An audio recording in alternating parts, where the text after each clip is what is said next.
Hace un momento platicábamos con el secretario del Trabajo en San Luis Potosí con un escenario pues muy optimista de la estabilidad laboral que se mantiene en San Luis Potosí. Sin embargo, pues a nivel nacional no se mantiene el mismo optimismo con respecto al sector automotriz, particularmente un sector por el que San Luis Potosí ha apostado de manera muy fuerte, muy intensa y por el que sigue apostando. Y hoy más que nunca ante el escenario a nivel globalizado, no solo el embate del presidente de Estados Unidos Donald Trump, sino y el desarrollo que se está viviendo en otras naciones, pues la pregunta es si hemos tomado la decisión correcta. Y para ayudarnos a entenderlo está con nosotros Javier Rueda, economista. Bienvenido, Javier. Hola, Erika, ¿cómo estás? Jonathan, un gusto como Bienvenido. siempre estar con ustedes. ¿Hemos tomado la decisión correcta? ¿En qué situación se encuentra San Luis Potosí al haber apostado por el sector automotriz, Javier? Claro, la volatilidad, sobre todo en los mercados internacionales y todas las medidas que ha llevado Donald Trump con el tema arancelario. Ahorita he escuchado, por ejemplo, aranceles hasta en el esquema de cine, Sí. etcétera, etcétera. Pues la verdad es que nada se salva y a partir de ahí podríamos entender que sobre ese factor, pues ahora es lo automotriz, también ha pasado por la parte agraria, ha pasado por la parte tecnológica. Sí, claro. Claro, entonces tenemos un panorama bastante sombrío, con un Donald Trump bastante alterado, pero en donde nosotros tendríamos que estar viendo muy bien qué es lo que hacemos, cómo lo hacemos y qué posibilidades tenemos de diversificarlo. Cuando hablamos de la industria automotriz, hablamos que representa aproximadamente un 30% de la ocupación industrial en el estado. Hablar de un 30% es una ocupación significativa y sobre todo porque coincide ese 30% con las exportaciones que en la parte automotriz tiene dentro de lo que es el estado de San Luis Potosí. Sobre esos retos entendemos que cuando se colocan estos aranceles y cuando se coloca esta línea económica compleja, pues estamos poniendo en tela de juicio un porcentaje importante tanto en la empleabilidad como en la parte productiva. Si no hay producción, si no hay venta, evidentemente perderemos línea de empleo y entonces tendríamos que estar preparados para ver un plan B que posiblemente también se vaya dando, porque los datos, sobre todo en la parte de venta automotriz, fabricación automotriz, pues han ido como es lógico hacia la baja. Y es que estos aranceles y estas barreras comerciales, sobre todo en la política proteccionista de Trump, no solo afectan a San Luis Potosí, afectan al país, afectan a México y afectan a diferentes países, por lo que sería importante empezar a ver una diversificación económica, porque esto que pareciera que hubiera sido temporal, creo que Donald Trump lo está dejando muy claro que no va a ser temporal, que va a ser por lo menos durante su mandato. El impacto potencial es sobre los ecosistemas que podemos encontrar automotrices, pero sería muy interesante también sustentar en qué se basa la economía mexicana, qué es lo que tenemos dentro de la economía nacional, y encontramos que la pyme, la pequeña y mediana empresa, pues es la que sustenta realmente nuestra economía, es la que da esa empleabilidad, aunque sea formal o informal, para poder tener sustento de las familias mexicanas. Y entonces empezaríamos a ver una recomendación interesante, y es dentro de la Secretaría del Trabajo, dentro de la parte de Desarrollo Económico, dentro de la parte de la Secretaría de Economía, pues qué planes tienen para por lo menos fundamentar y sustentar toda esa pequeña y mediana empresa que sustenta al país, y que a partir de ahí podríamos empezar a verlo como un punto o un plan B hacia muchas personas que posiblemente también puedan perder el empleo, pero también hacia muchas personas que son las que realmente están sustentando la economía en el estado. Hay muchísimos elementos hacia ver ese impacto potencial, pero creo que es interesante encontrar, uno, el apoyo a la pequeña y mediana empresa, Claro, para poder fundamentar el esquema económico, y dos, sobre ese apoyo también ir intentando formalizarlo, porque eso ayuda a la calidad de vida de las personas que dentro de lo que es ese panorama de pequeña y mediana empresa pues están involucrados. Ahora, Javier, yo sé que no cabe la proporción por la diferencia que existe entre una economía y otra, pero sí me ha llamado mucho la atención, por ejemplo, observar el fenómeno de China. Cuando Donald Trump le dice, van los aranceles, China dice, sin problema, yo tengo bastante producción local como para ya no depender de Estados Unidos, porque a diferencia de lo que Estados Unidos puede pensar o Donald Trump puede pensar, a diferencia de lo que concebíamos de China hace algunas décadas, China hoy ya no solo es una manufactura barata, sino que hoy tiene desarrollo tecnológico, hoy tiene desarrollo propio, pero además con una enorme calidad. Ya no es a aquella China donde mandaban a hacer productos baja, no. Hoy China es todo un sector productivo muy importante, y me llama la atención porque a diferencia de lo que pasa con México, México, ¿no? Cuando Estados Unidos le dice te impongo aranceles, México tiembla tremendamente porque dependemos muchísimo de Estados Unidos. Tú hablas de estos impulsos que tendrían que darse a los pequeños, a los medianos negocios. ¿Cómo tendría que darse esta dinámica? Porque el discurso de la presidencia es no vamos a regalarle nada a nadie, la iniciativa privada tiene que evolucionar por sí misma, pero ¿cuál tendría que ser entonces la visión? ¿Cómo lograr detonar ese desarrollo, esa independencia que tanto defiende en lo ideológico la presidenta? ¿Cómo lograr detonarlo desde lo económico, Javier? Sí, es un mensaje muy peligroso y además es un mensaje quizá muy descarado, cuando de repente la presidencia te dice la parte privada o las personas, empresarios que tienen la capacidad de colocar un negocio deben de evolucionar por cuenta propia. Bueno, eso sería un factor muy debatible porque la evolución por cuenta propia es cuanto más evolucionen, pues mejor le va a ir al país. Claro. Entonces, el hecho es un poquito como la polarización que hemos vivido últimamente en los años, ¿no? Es decir, los trabajadores son únicos los que están marcados a lo mejor en un sector laboral de X condición, bajo X situación, etcétera, etcétera, y los empresarios parece que van por vía propia porque si ellos tienen capital, pues a partir de ese capital, pues tienen una mejor condición de vida, etcétera, etcétera. Yo creo que hay que gobernar en primer lugar para todos y por todos. Y a partir de ahí encontramos factores como tecnología, energías renovables, agroindustria, etcétera, etcétera, que pues viven en el total abandono de un apoyo en el que cualquier punto económico que podamos ver hacia el crecimiento, pues debe tener esa parte por lo menos triangular, que podría ser entre gobierno, entre empresarios, claro, y después otro tipo de instituciones, pueden ser instituciones educativas, instituciones de apoyo, de comercialización, etcétera, etcétera. Ahora, es importantísimo entender que hay que establecer, en primer lugar, zonas económicas especiales.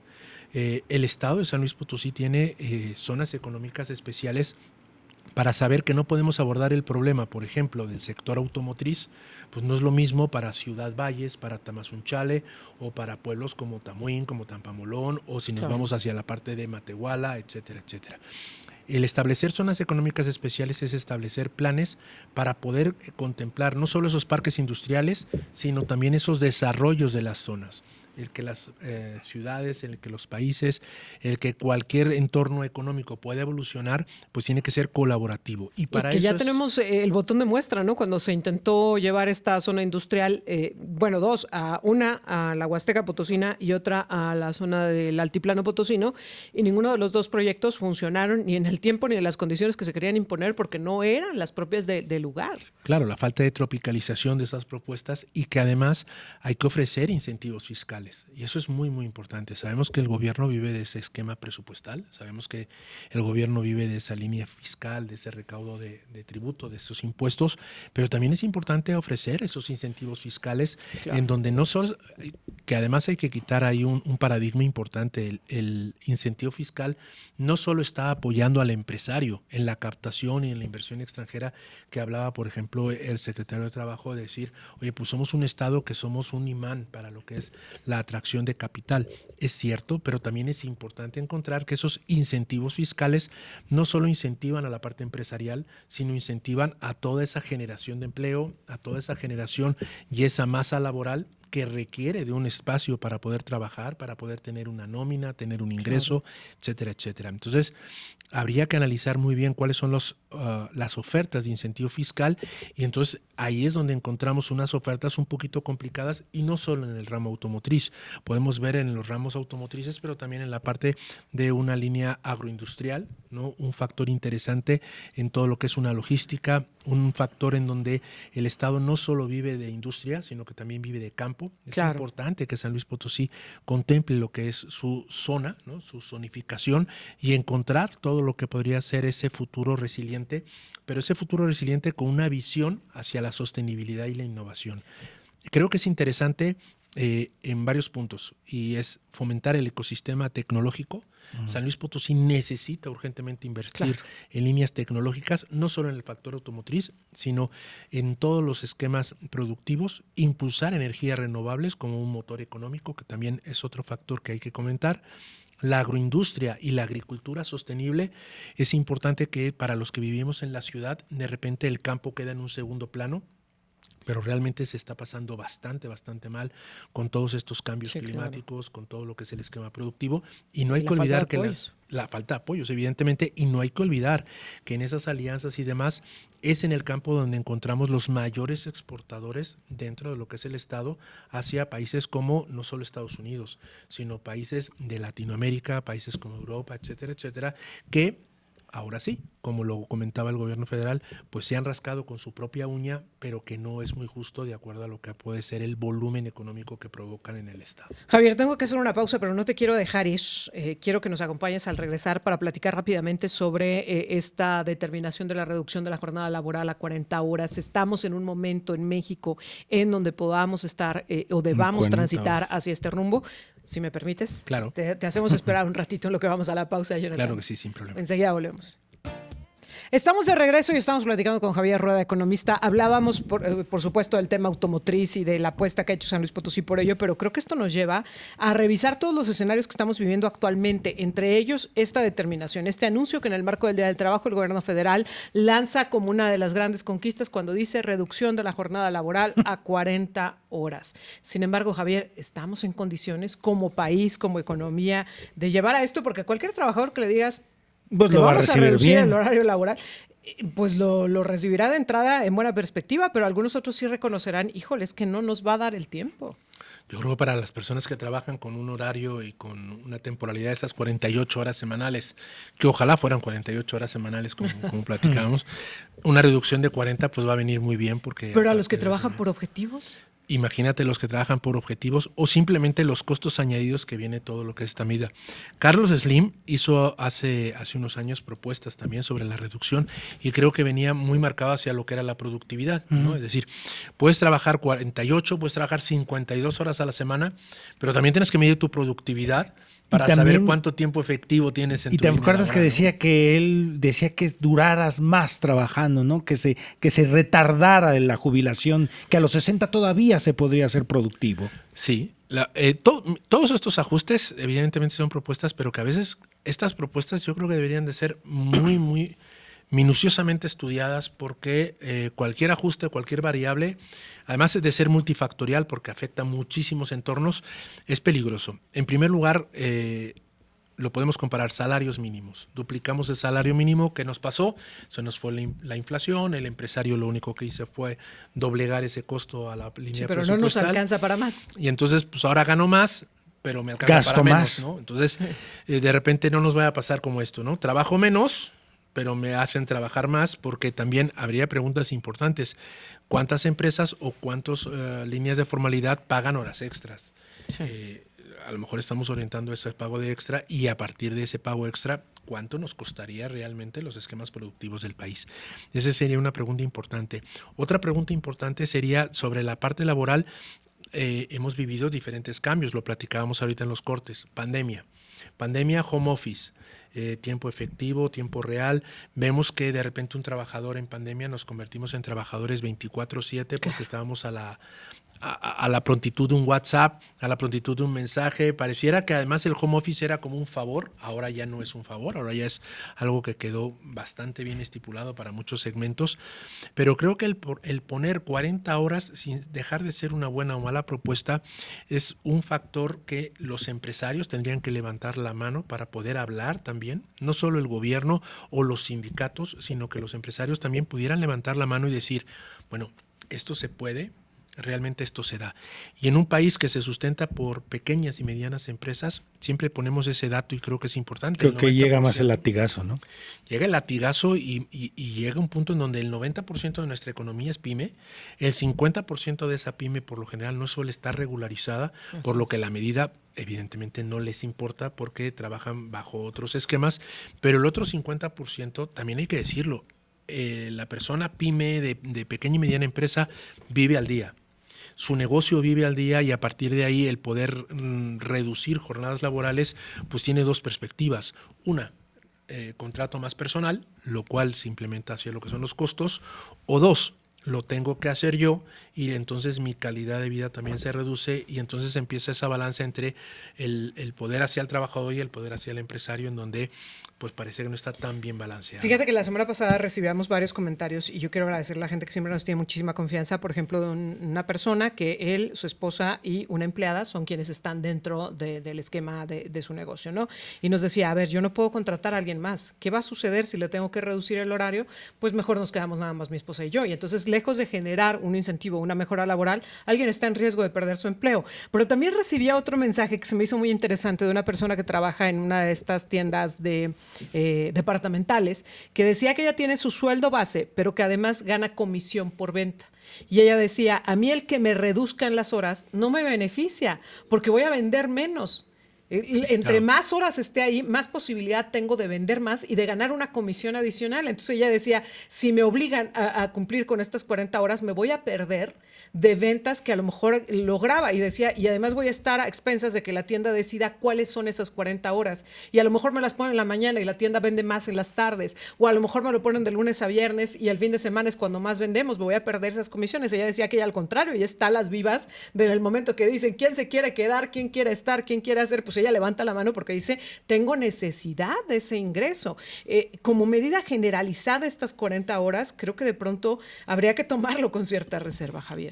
Sí, por ejemplo, las propinas, cuando de repente también Esa vemos es el esquema otra. de las propinas, que yo sé que mucha gente va a levantar la mano y decir, sí, pero ya se hizo la ley para que no tengamos el sueldo más propinas, porque la propina es un excedente, etcétera, etcétera, pero hay Más que, horas, más propinas. Más horas, más menos propinas. horas, menos propinas. Y además hay que bajarlo a la operación. El poder, yo creo que son los problemas también de la estandarización. El tema de poder estandarizar todos los procesos es muy complicado. Entiendo que debe haber una regla y a partir de esa regla poder hacer diferentes condiciones. Pero los sindicatos a lo mejor nos van a decir que sí, pero después las personas que van trabajando te van a decir, oye, pues en mi caso me conviene o no. O imagínate que estás no. por proyecto y te dicen, el viernes me lo tienes que entregar. Ah, pero yo de aquí te corro cuando se cumplan las 40 horas. Lo que va a suceder es que te vas a llevar el trabajo a casa, no que vas a dejar de trabajar. Y sobre todo esta parte que decía Javier, de que somos tantos sectores laborales que no puede entrar esta ley de las 40 horas, porque hay un sector informal, pero también hay un sector formal que ya se estabilizó con estas medidas emergentes que quedaron de la pandemia y otra vez vuelve a llegar otra que te cambia el sistema. Sí, la parte justificable es la OCDE marca lo que indica en productividad. México está en índices de productividad bastante bajos, con jornadas laborales en donde en otros lados son mucho más productivos con menor tiempo. Bueno, eso es muy válido, pero también hay que colocarnos un poco en las reglas del juego y saber que tu productividad no solo se basa en tiempo, en el tiempo que tú puedas estar en una empresa o en un trabajo. Tu productividad también se basa en capacitación, en medios, en líneas tecnológicas, en alcances, en segmentos de mercado. Entonces, colocar solo dos variables, pues es muy fácil. Si yo trabajo 48 horas y mi productividad es muy baja, incentivemos trabajar menos tiempo y que el tiempo que estemos pues, seamos mucho más productivos. Bueno, pues esa parte funciona muy bien. Pero ¿qué ocurre cuando de repente mezclamos esquemas? Y sobre todo ahora que viene inteligencia artificial y que vienen muchos temas, por ejemplo, tecnológicos, ¿qué ocurre cuando de repente la empresa no tiene aspectos tecnológicos, aspectos que puedan fundamentar esa medida de no importa el tiempo que esté en la empresa, sino que lo que esté en la empresa lo haga y lo tenga puntualmente bien hecho, pero con los medios. Con las herramientas, claro. México todavía, hay que ser muy sinceros, todavía tiene un tramo muy largo para poder competir en ese punto en donde en gobiernos anteriores nos decían, en Dinamarca pasaba esto. Sí, claro, pero en Dinamarca pasa esto y en México pasa esto. Oye, en otro, México ¿no? hasta es motivo de burla, ¿no? Que dicen, oferto fuente laboral, pero tienes que traer tu computadora, casi tu escritorio, tu silla, tu teléfono, etcétera, ¿no? Bueno, pues así como lo que se tiene que trabajar es justamente en generar pues las condiciones para que podamos tener pues una buena productividad y buenos espacios.